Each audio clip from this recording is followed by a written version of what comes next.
Now it's time for the coolest and weirdest enemies in Spirit Tracks.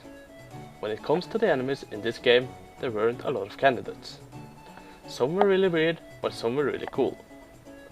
But we did manage to get a list of at least 3 cool and 3 weird enemies, so we made a top 3 instead of a top 5.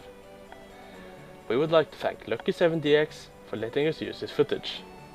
We're the owners of Triforce, I'm owner 2, and let's take a look at our top 3 coolest and weirdest enemies in Spirit Tracks.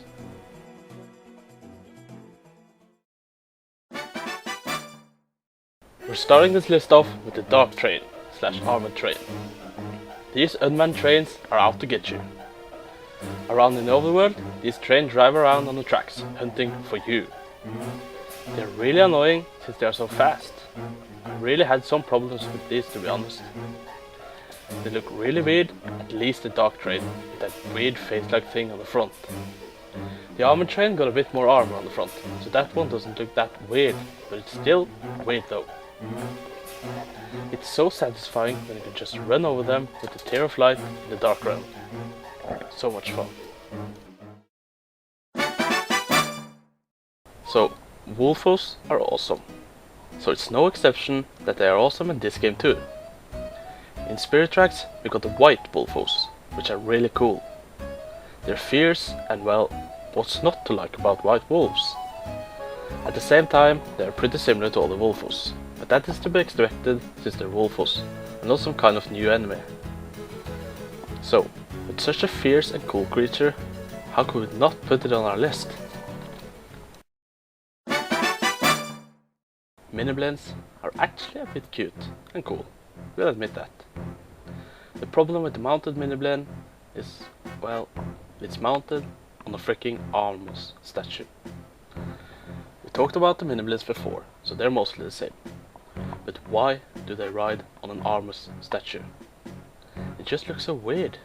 These little creatures standing on top of an armor statue. It is a bit funny too though, just seeing the Mini-Blaines on top of that statue. But as I've already said, they're just so weird. Sharks are awesome. Sand sharks are also awesome. So we put Malgeorg on this list. We've seen enemies like this before, but we've never seen sand sharks, which is a big plus since it's a unique enemy in this game. They're a bit annoying to shoot at, but that doesn't matter much, since they look so fierce and cool at the same time. A freaking shark lurking in the sands, just waiting for the right moment to leap up and get you. Just awesome. So, our number 1 weird enemy just had to be this one. The enemy is called Snurgle and Snuglar. They look like little fat elephants flying around and annoying the heck out of you. They look insanely weird, and just look at this. You cannot shoot them down with your cannon until you have used the train horn to scare them. Then they tremble in fear and you can finally shoot them down. It's both weird and sad at the same time, since they look so insanely weird, but you actually scare them so much with the train horn that they don't know what to do, so they just freeze.